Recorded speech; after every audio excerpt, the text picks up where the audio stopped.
Assalamualaikum warahmatullahi wabarakatuh.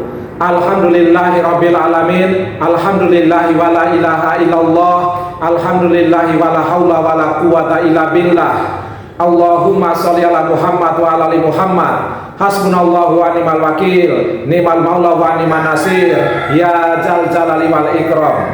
Insyaallah pada kesempatan kali ini saya akan membahas tentang gosok. Selamat menyimak dan semoga bermanfaat. Saudara-saudaraku yang baik hati, gosok yaitu merampas hak orang lain dengan cara yang tidak dibenarkan. Gosok adalah perbuatan zolim, dan kezoliman adalah kegelapan di hari kiamat. Allah Subhanahu wa ta'ala berfirman, wala tahsabannallaha ghafilan amma ya'maludz zalimun innama yu'akhiruhum liyaumin tashkhasu fihil absar muhti'inna muqni'i ru'usihim la yartaddu ilaihim tarfuhum wa afidatuhum hawa, yang artinya, dan janganlah engkau mengira bahwa Allah lengah dari apa yang diperbuat oleh orang yang zalim. Sesungguhnya Allah menangguhkan mereka sampai hari yang pada waktu itu mata mereka terbelalak. Mereka datang tergesa-gesa memenuhi panggilan dengan mengangkat kepalanya, sedang mata mereka tidak berkedip-kedip dan hati mereka kosong. Quran surat Ibrahim surat ke-14 ayat 42 dan 43. Allah Subhanahu wa ta'ala juga berfirman, wala ta'kulu amwalakum bainakum bil batil, yang artinya, dan janganlah kamu makan harta di antara kamu dengan jalan yang batil. Quran surat Al-Baqarah surat kedua ayat ke-188. Nabi SAW bersabda ketika khutbatul wada, yang artinya, sesungguhnya darah kalian, harta kalian, dan kehormatan kalian haram atas kalian, sebagaimana haramnya hari kalian ini, pada bulan kalian ini, dan di negeri kalian ini.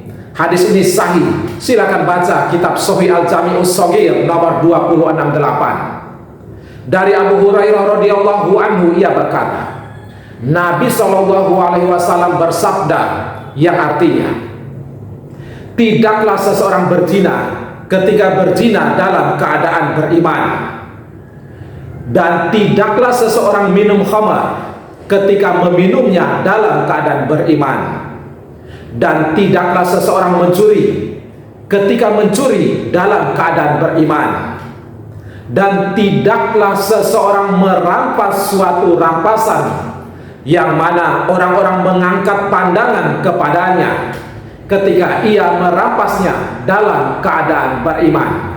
Hadis riwayat muttafaqun alaih. Silakan baca kitab Sahih Al-Jami'us Shaghir nomor 7707. Saudara-saudaraku yang baik hati, bagaimanakah hukumnya memanfaatkan barang yang dirampas dari orang lain? Maka jawabannya sudah jelas. Haram bagi orang yang merampas memanfaatkannya barang rampasannya, dan ia wajib untuk mengembalikannya.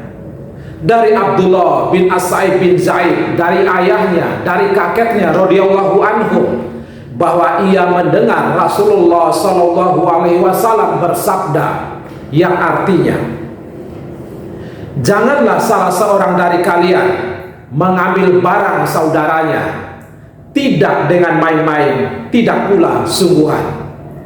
Barang siapa mengambil tongkat saudaranya, hendaklah ia mengembalikannya. Hadis ini sanadnya hasan. Silakan baca kitab Sahih Al-Jami'us Shaghir nomor 7578, Sunan Abi Daud halaman 346 nomor 4982, dan ini adalah lafaznya.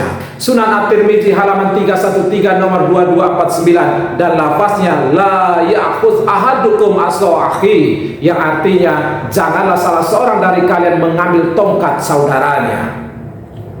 Dari Abu Hurairah radhiyallahu anhu, ia berkata, Rasulullah Shallallahu Alaihi Wasallam bersabda, yang artinya, barang siapa berbuat zolim kepada saudaranya dalam kehormatannya atau sesuatu yang lain, maka hendaklah ia meminta kehalalannya pada hari ini di dunia sebelum datang hari yang tidak ada dinar, tidak pula dirham. Apabila ia mempunyai amalan soleh, maka akan diambil darinya sekedar atau setimpal dengan kezolimannya. Dan apabila ia tidak mempunyai kebaikan, maka akan diambil dari kejelekan orang yang dizolimi, kemudian ditimpakan kepadanya.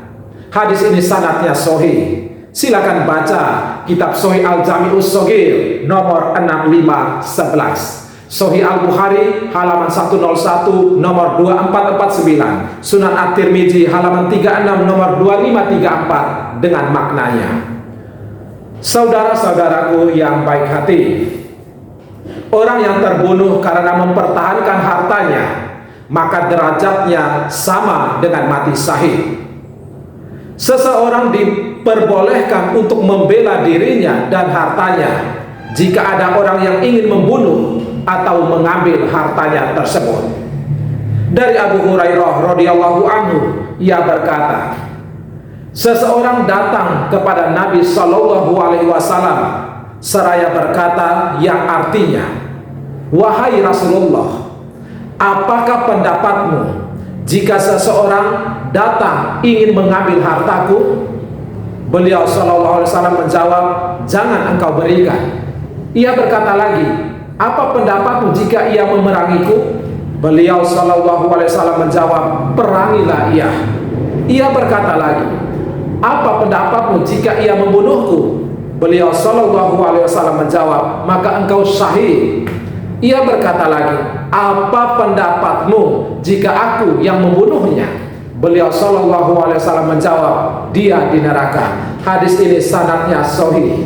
Silakan baca Mukhtasar Sahih Muslim nomor 1086, Sahih Muslim halaman 124 nomor 140, Sunan An-Nasai halaman 114. Saudara-saudaraku yang baik hati, selanjutnya saya sampaikan tentang hukum merampas tanah milik orang lain.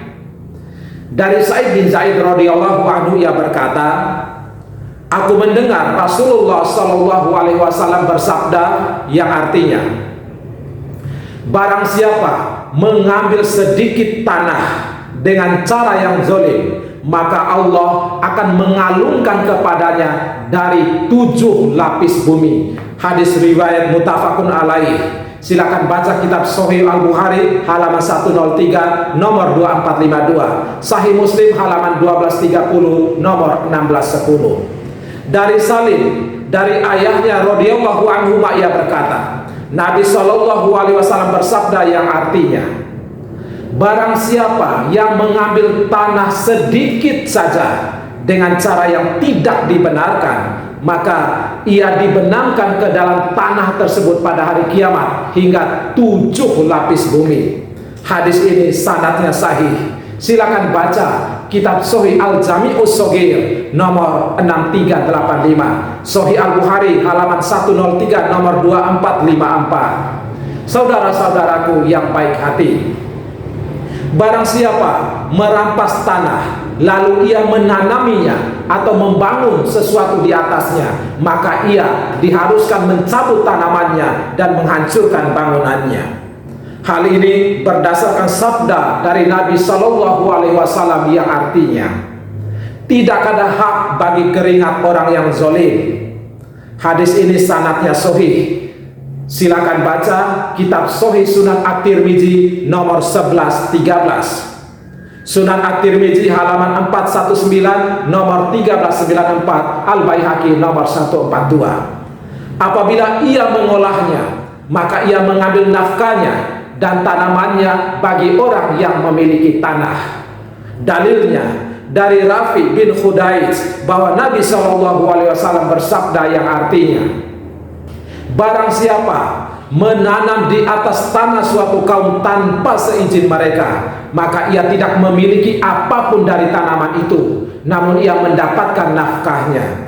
Hadis ini sanadnya sahih. Silakan baca kitab Sahih Al-Jami'us Shaghir nomor 6272, Sunan At-Tirmizi halaman 410 nomor 1378, Sunan Ibnu Majah halaman 824 nomor 2466. Saudara-saudaraku yang baik hati, demikianlah pembahasan saya tentang gosok.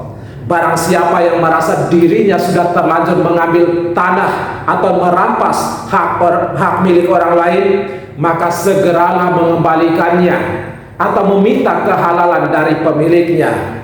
Ingat ya, hidup ini hanya sesaat dan sementara. Jangan menzalimi orang lain dengan alasan apapun. Karena jika tidak di dunia ini, maka di akhirat nanti pelaku zalim pasti wajib mengembalikan harta-harta orang lain yang telah dirampasnya. Allah Subhanahu wa taala berfirman, kullu nafsin dha'iqatul maut wa innama tuwaffawna ujurakum yaumal qiyamah faman zuhziha 'anil nar wa udkhilal jannata faqad faz wa mal hayatud dunya illa mataul ghurur, yang artinya setiap yang bernyawa akan merasakan mati, dan hanya pada hari kiamat sajalah diberikan dengan sempurna balasanmu. Barang siapa dijauhkan dari neraka dan dimasukkan ke dalam surga, sungguh dia memperoleh kemenangan. Kehidupan dunia hanyalah kesenangan yang memperdaya. Quran surat Ali Imran surat ketiga ayat 185. Bagi Anda yang merasa telah dizolimi oleh orang lain, maka tidak perlu khawatir. Serahkan semuanya kepada Allah Subhanahu wa taala dan yakinlah bahwa seseorang yang berlaku zolim pasti akan dijolimi oleh kezolimannya sendiri. Allah Subhanahu wa taala berfirman, in ahsantum ahsantum li anfusikum wa in asantum falaha, yang artinya jika kamu berbuat baik berarti kamu berbuat baik untuk dirimu sendiri, dan jika kamu berbuat jahat maka kerugian kejahatan itu untuk dirimu sendiri. Quran surat Al-Isra surat ke-17 ayat ke-7. Semoga Allah Subhanahu wa taala selalu menolong dan menjaga kita dari perilaku gosok. Amin ya rabbal alamin. Akhirul kalam, subhanakallahumma wa bihamdika asyhadu an la ilaha illa anta astaghfiruka wa atubu ilaik. Barakallahu fina. Semoga Allah memberkahi kita. Sahalallahu lana khairan haitsu ma kunna. Semoga Allah memudahkan kita dalam kebaikan dimanapun kita berada. Wassalamualaikum warahmatullahi wabarakatuh.